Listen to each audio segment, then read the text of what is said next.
We're watching two big races nationally that has caught the eye of many Americans. The New York City mayoral race and the New Jersey governor's race. We have Eric Eggers now with the Government Accountability Institute joining us today. Eric, so good to have you here. Thanks for joining us. I know you're watching these races and all of the election integrity surrounding it. Let's start in New Jersey. There's a lot of momentum there now to flip the state red. So it's good to see all the rallies that have been being had and people really coming out to support Jack Ciattarelli. No, that's absolutely right. I think people are concerned, though. I mean, there is momentum. I saw just a little bit ago the DNC's putting in maybe $500,000. Some of that's going to go to New Jersey in a last-ditch effort to try to shore up their failing candidate. Mikie Sherrill, of course, she's guilty of insider trading. She was unable to answer basic questions about that when asked by Charlemagne the God. She's potentially lied about her time in the Navy. And ultimately, she's going to be, I think, she's in a much tighter race than they expected to be in. And so I think people are raising questions about the election integrity, which unfortunately is not a great track record of the state of New Jersey. Absolutely not. And you mentioned his opponent, Jack Ciattarelli. He has a new ad out. And in that ad, it has a bit of her recent. It was a interview that she did where she was beating around the bush trying to get past the answer on trying to answer it at least about her dealings and earnings from the stock market. Let's take a look at that new ad he has out. I'm Jack Ciattarelli, born and raised right here in New Jersey, where it's never been harder for the middle class. As governor, I have a plan to fix our state. In Congress, the only thing Mikie Sherrill fixed is her bank account. Well, did you make $7 million in stock trades at all? Or? I haven't. I don't believe I did, but I'd have to go see what that was alluding to again. Come on, who wouldn't know if they made $7 million? New Jersey needs a governor who gets it. Mikie Sherrill doesn't. I do. That's not good. It's not. I mean, it's good for Mikie Sherrill if she's so wealthy that $7 million could come and go, and she might not be particularly attuned to whether it came or went. I mean, good for her, but bad for the state of New Jersey. It's just another, New Jersey has its own sordid history. I mean, you've got a senator who's been sent to prison. His wife's been sent to prison for bribery. So the idea that the next governor might have a track record of personal enrichment while doing public service is very troubling. And I think that's an ad that correctly points that out. Oh, absolutely. And President Trump, he made a post this weekend, that is, on the race, putting his momentum again. When President Trump says he wants someone in office, America usually listens. So we'll see how this goes. But this is a long post he put out this weekend about Jack Ciattarelli, a winner for New Jersey, he says. And he just goes on to ask the people of New Jersey to vote for him, and ending it with, he will never let you down. So this is a big race we are watching very closely in New Jersey. And then over not far away in New York City, we have Zohran Mamdani. That one is just boggling my mind. What are your thoughts on that? Well, I'm interested as to why it's boggling your mind. I'm assuming it's because you have a hard time believing that in the United States of America, people would voluntarily choose a 33-year-old Democrat socialist with no real world experience to run the biggest city in the country and one of the most important cities in the world. And I think you'd All be of the correct to above. raise those. Yeah, I mean, it makes sense. And I think, as a Floridian, I actually watched the New York City mayoral debate the other day, and I could just feel my property values going up because I think there's about to be a massive exodus from the city of New York into Florida, where so many people have already gone. I think there's a couple things happening there. Number one, Mamdani has actually run a good campaign in terms of trying to appeal to real world issues that affect the everyday life of New Yorkers. He talked about how much does a falafel cost, and he talked about the bureaucratic maze and how long it takes for them to get their permit and why that leads to increased costs for so many New Yorkers. I mean, New York is an incredibly expensive city. So when you realize, hey, so many people are being priced out of this city, and he's offering solutions, I think the solutions are terrible. I think free buses is a disaster. Universal child care is going to result in an $8 billion tax increase, which I don't think he actually has the power to do. So his solutions are bad, but the promises obviously appeal to the citizens of New York. The other thing is, who's the other option, right? I mean, you're choosing between Andrew Cuomo. So, I mean, Zohran Mamdani wrote some things about the police in 2020, which I think most people find incredibly objectionable, but that still might be preferable to having killed the number of senior citizens that Andrew Cuomo did because of his disastrous COVID policies. So you really are sort of stuck between a rock and a hard place if the city of New York. You really are. President Trump spoke from the Rose Garden today regarding this race. Let's take a listen to what he had to say. He's going to explain there might be some dark, deep psychological reason where they want to vote the opposite way. I don't know what it is, but we have to win the midterms. Otherwise, all of the things that we've done, so many of them are going to be taken away by the radical left lunatics. I mean, we're going to end up with a communist mayor in New York. Can you believe it? A communist. Remember, I would always say, we will not have a socialist elected in our country. Remember, I'd say that all the time. And I was right. We skipped socialist. We got a communist elected. So I didn't tell a lie. I didn't tell a lie. I was right. We'll have a communist, not a socialist. But we've already seen the impacts of the dangerous game that they're playing. Democrats are causing delays in our air traffic control.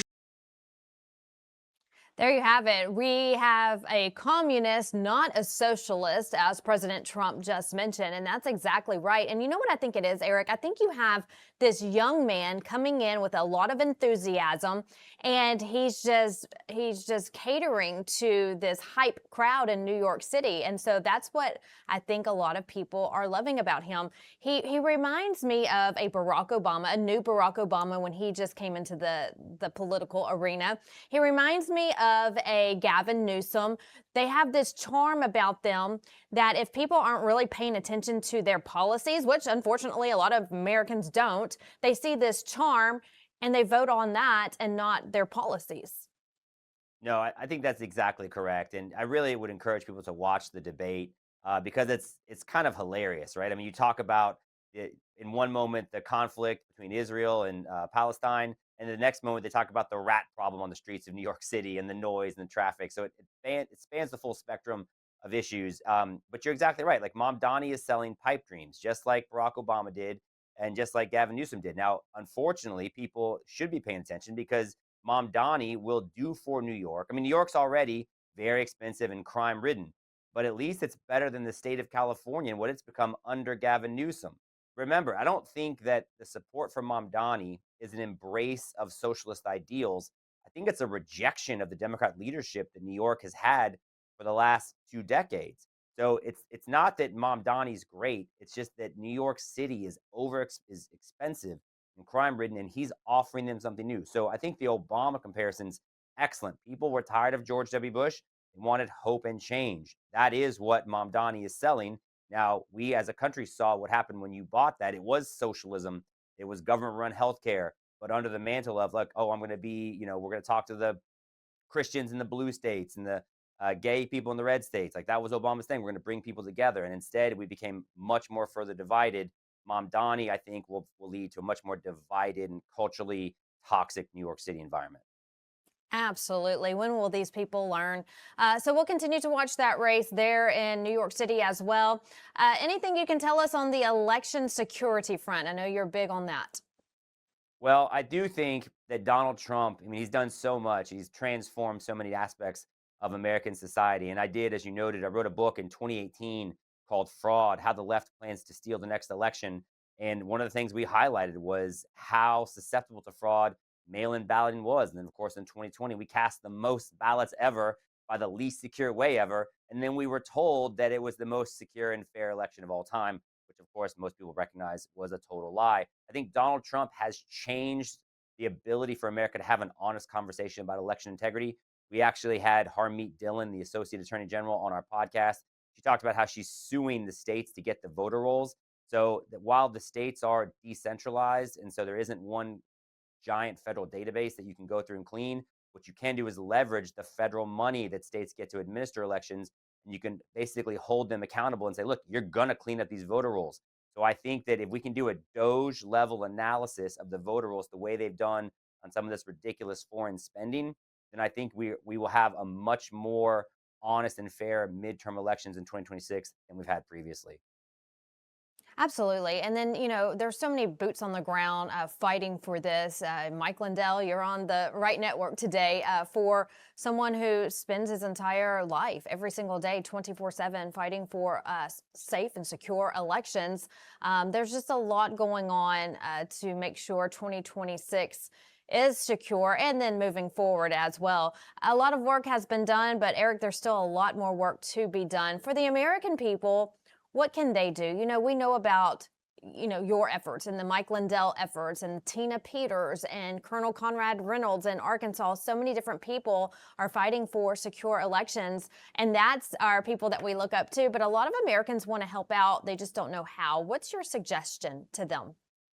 Vanessa, it's such a great question. And I would say first, just having the courage to talk about it unafraid, right? We saw what happened. Mike Lindell certainly knows what happened in the aftermath of the 2020 election. I can't get past, there's no example more egregious than the state of Georgia said, hey, we have all these questions about what happened to these ballots in Fulton County. And so they passed an election reform law, and it did common sense things, including say, we're not going to be allowed to pass out political literature within 500 yards of the polling place, which has always been the standard. And the left lost their mind so much that they made Major League Baseball move the All-Star game. They tried to get Delta to leave Atlanta. These cultural institutions of Georgia, they threatened to remove them.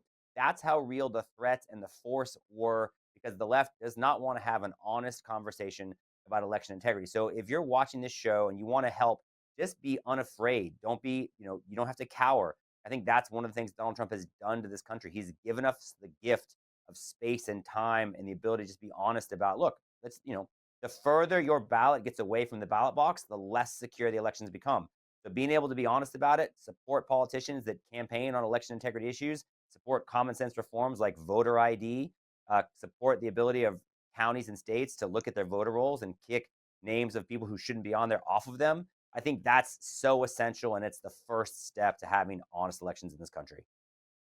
And I also think, Eric, that in 2024, our poll watchers, our poll workers, they were very good at their job. There's a lot of training that went on beforehand, and I think that there were so many people there at the polls watching, and also too big to rig, that it really helped us out. So we encourage everyone to become a poll worker and a poll watcher as well. Oh, there's no doubt. It's one of the greatest volunteer jobs you can have. In fact, I dedicated my book to my grandmother, who volunteered for years as a poll watcher at her precinct in South Carolina. I think that's an absolutely important role. And just volunteer and get to know your, the people that work in your election systems. You mentioned New Jersey. One of the reasons why they have so many problems is in Passaic County, the person who's the head of their election board is also the chair of the Democrat Party. And they have rejected the state GOP's efforts to put in cameras just to pay attention to the room where the ballots are kept, and a log to see who goes in and out of that room. So, those are the kind of things that we need to support. And when you have political actors like they do in Passaic County, New Jersey, who are rejecting or fighting those kind of common sense steps, I think it's a big red flag. And unfortunately, it's probably going to help blue electoral outcomes. All right. Well, as we start to wrap up, we're going to be going to the White House here in a little bit with President Trump. He has a announcement he's making there and a special ceremony that he's having. But before we wrap, I want you to tell us about the Drilldown. What can you tell us about that? Vanessa, what a great question. So the Drilldown is a podcast I do every week with Peter Schweizer. He's the president of the Government Accountability Institute. I work here with him. And so we do a podcast where we drill down on information that you won't find anywhere else. So today, we did a podcast about, the recent example of the reforms that they might do to the Voting Rights Act, how we know we don't need to be held hostage to some of the bad history in this country of civil rights, and how it's time to just have common sense districts. We don't have to have majority-minority districts. And you look at what's happened in California, they've disenfranchised Republicans with Gavin Newsom's coming proposal. So we do a podcast each week, and you can find it on any of your podcast platforms. And you can also find it at thedrilldown.com. Love it. Eric Egger, it's good to have you on here with us today. Come back and visit us soon. Anytime, Vanessa. Thank you so much.